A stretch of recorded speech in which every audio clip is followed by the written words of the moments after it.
ఆశువుగా కావ్యాలు చెప్పినప్పుడు అండి సాధారణంగా కమనీయమైన భావాలు రావడం చాలా కష్టం.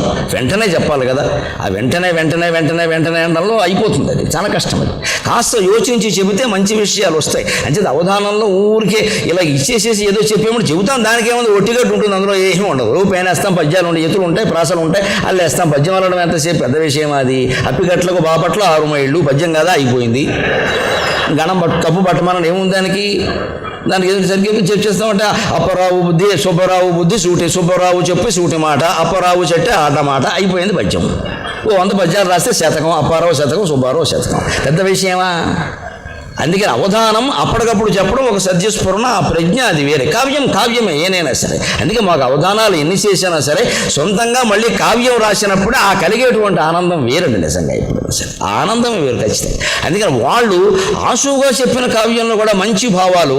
భీష్మజననం చెప్పారండి, 1 గంటలో కావ్యం అల్లేసేట వాళ్ళు. భీష్మజననం గురించి చెప్పండి అంటే 1 గంట గంటన్నరలో కావ్యం అయిపోయింది.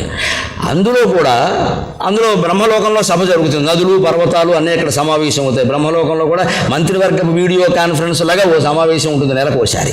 ఎవరెవరు ఏం చేయాలో చెబుతారు ఖచ్చితంగా. అందుకని పర్వతాలు, నదులు, అరణ్యాలు రూపాలు ధరించి వచ్చే, గంగా నది కూడా స్త్రీ రూపం ధరించి వచ్చింది అక్కడికి. ఆ వచ్చినప్పుడు విచిత్రమైన పద్యం చెబుతారండి వాళ్ళు. అన్నగారి చూడ అన్ను మిన్నగవచ్చు గంగతోడి తెచ్చిగా రవించి. అన్నగారి చూడ అన్ను మిన్నగవచ్చు గంగతోడి తెచ్చిగా రవించి.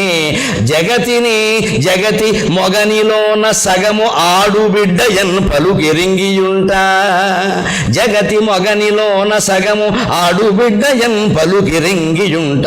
పలుకు వెలది.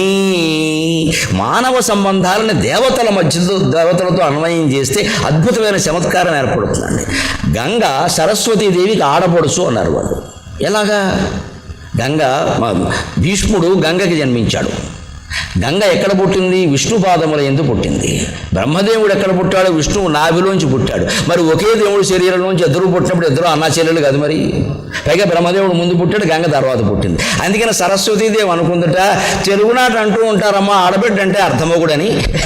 పూర్వం అలాగే అనుకునేవారు. ఇప్పుడు ఆడపడుచుల మీద కేసులు అంటే మిగులుతున్నాయి. ఎందుకు? వాళ్ళు అమెరికాలో ఉంటారు, వీళ్ళు కేసు ఎట్టేస్తారు. ఆడపడుచు అత్తగారు ఏడిపించారు, అత్తగారు ఆడపడుచు ఇద్దరు అమెరికాలో ఉన్నారు, ఎలా ఏడిపించారో తెలియదు.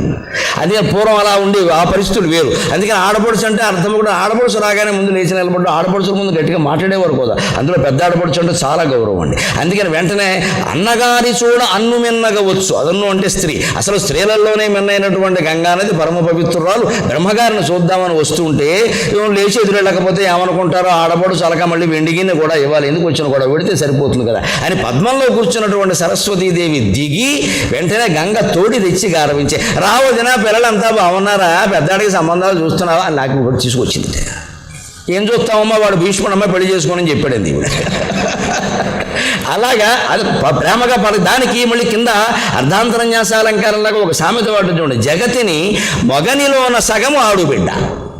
ఆడుబిడ్డ అంటే అర్థమొగుడు అంటారు కదా. అందుకని పలుకు ఎరింగియుంట పలుకు వెలది. ఆ మాటలు కూడా ఔచిత్యం. ఆవిడ పలుకు వెలది అంటే అంతటి స్త్రీకి, పలుకుకి మూలమైన స్త్రీకి లోకంలో ఉండే పలుకులు మర్యాదలు తెలియద్దా? అందుకని తెలుసు కాబట్టి సరస్వతీదేవి వెంటనే పద్మ నుంచి దిగి వెళ్ళి గంగను తోడ్కొని తీసుకువచ్చింది అన్నారు. ఇంత అద్భుతమైనటువంటి ప్రతిభ కలిగినటువంటి అవధానులు మరోసారి పుట్టడం కూడా చాలా కష్టమైన విషయం అంటే. కేవలం అవధానాలు చేయగలుగుతున్నాం కాబట్టి వారిని పొగడడానికి నేను సరిపోను ప్రత్యేకించి చెప్పడానికి. కానీ ఒక్క బాధ మాత్రం, వారి చరిత్ర చదివిన నన్ను ఇప్పటికీ బాధ పెడుతూనే ఉంటుంది ఒక ఆలోచన. అయ్యయ్యో, మనకి పట్టిన యోగాలు కొన్ని వారికి పట్టలేదే, వారికి పట్టిన అదృష్టాలు మాకు కొన్ని పట్టకపోవచ్చు, అవన్నీ వేరే విషయం. ఎప్పుడు తేడాలు ఉంటాయి. కానీ వారి సాహసాలు విన్నప్పుడండి అయ్యో అయ్యో అయ్యో, దీనికి సాక్ష్యం ఉంటే ఎంత బాగుండేది, దీనికి సాక్ష్యం ఉంటే ఎంత బాగుండేది. చూసిన వాళ్ళు వెళ్ళిపోయారు. ఆశువాగినయేని హస్త విచ్ఛేదనం వనరింపుడంసు పేర్కొని నాడు. విజయరామ గజపతి ఆస్థానంలో, విజయరామరాజు గారి ఆస్థానంలో వెళ్ళినప్పుడు ఇలా ఆశువు చేయబడి, ఆశు ఆగితే చెయ్యి నరికేమన్నారండి. అంత సాహసం అండి వాళ్ళది. ఆ కాలంలో కూడా తిరుపతి కవులు సహా, రామకృష్ణ కవులు సహా ఏ కవులు చేయని సాహసం అండి. ఆశు ఆగితే చెయ్యి నరికేవయ్యా, నువ్వు ఆపమంటేనే ఆపుతామని 45 నిమిషాలు చెప్పారండి వరుసగా. సామాన్యమైనటువంటి సాహసం కాదు అది. అప్పుడు నాకు అనిపించింది విన్నప్పుడు, ఆశువాగెనయేని హస్త విచ్ఛేదనం వలరింపు మంచు పేర్కొని నాడు గంటయుంగాకుండ కావ్యము గల్పించి మెరుపులై పద్యము కురియునాడు. గంటయుంగాకుండ కావ్యము నిర్మించి మెరుపులై పద్యము కురియునాడు. సాటి కవులతోడ సయ్యన్న సయ్యంసు, సాటి కవులతోడ సయ్యన్న సయ్యంసు విద్వాంసులకు అసూయ పెంచునాడు. సాటి కవులతోడ సయ్యన్న సయ్యంసు విద్వాంసులకు అసూయ పెంచునాడు. తప్పులెన్నెడు వారి దవడలు వాయించి విజయలక్ష్మీ స్ఫూర్తి వెలుగునాడు. తప్పులెన్నెడు వారి దవడలు వాయించి విజయలక్ష్మీ స్ఫూర్తి వెలుగునాడు. నేడు మాకున్న టీవీలు మీడియాలు కలిగిన, నేడు మాకున్న టీవీలు మీడియాలు కలిగిన కొప్రంబు కవుల ప్రతిభ తెలిసి వచ్చడిదేమో.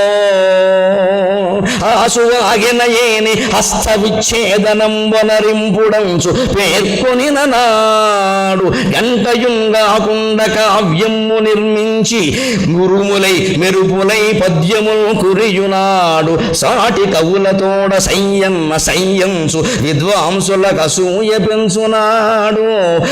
తప్పులెన్నెడు వారి దవడలు వాయించి విజయలక్ష్మీ స్ఫూర్తి వెలుగునాడు. నేడు మాకున్న టీవీలు మీడియాలు కలిగి కలుగా కొప్రంపు కలిగియుండిన కొప్రంపు కవుల ప్రతిభ. నేడు మాకున్న టీవీలు మీడియాలు కలిగియుండిన కొప్రంపు కవుల ప్రతిభ తెలిసి వచ్చడిదేమో. ఈ తెలివి మాలినట్టి జాతికి పౌరుషం ముట్టిపడగా, తెలిసి వచ్చడిదేమో ఈ తెలివి మాలినట్టి జాతికి పౌరుషం ముట్టిపడగా.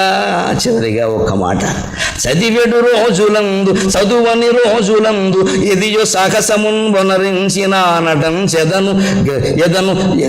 చదువని రోజులందు ఎదియో సాహసమున్ వనరించిన నటం చెదను తలంచినాడను. ఏమండి, మీరు సహస్రావధానం చేశారు కదా, ద్విశతావధానం చేశారు కదా, కొప్పరపు కవులు తిరుపతి కవులు ఇవి చేయలేదు కదండి అంటే ఎంత గర్వం వచ్చేస్తుంది మనిషికి. సామాన్యం వెంటనే అవునండి అసలు సాధ్యం కాదండి భూమండలం మీద మాకు తప్ప ఎవరికి, మాకు కూడా అంటూ నాకే అంటాడు ఖచ్చితంగా. నిజంగానే ఆ రోజుల్లో మేము సహస్రావధానం చేసిన 96 సంవత్సరంలో జనవరిలో అన్నగారు మోహన్ గారు, ఫిబ్రవరిలో సోదరుడు నాగపణి శర్మ, మే జూన్ నెలలో కాకినాడలో నేను చేసినప్పుడు 3 ప్రాంతాల నుండి 3 మహాకవులు మహావధానులు సహస్రావధానం చేసి మెప్పించారు. 3 సరస్వతీ సుతులోని లోకమంతా కీర్తిస్తూ ఉంటే ఒకంత గర్వం కలిగిన మాట నిజమండి. కానీ చదువని రోజులందు ఎదియో సాహసమున్ వనరించిన నటంచు ఎదను తలంచినాడను. ఇప్పుడెంతయు సిగ్గగు కొప్పరంపు వారిదైన ప్రజ్ఞ ముందర హరిమనుమా ప్రతిభా విశేషము. చదువని రోజులందు ఎదియో సాహసమున్ వనరించిన నటం చెదను తలంచినాడను. ఇప్పుడెంతయు సిగ్గగు కొప్పరంపు వారిదైన ప్రజ్ఞ ముందర హరిమనుమా ప్రతిభా విశేషములు. చెదరని గుండె ధైర్యమున చెప్పిరి ఆశువులు ఆ మహాకవులు.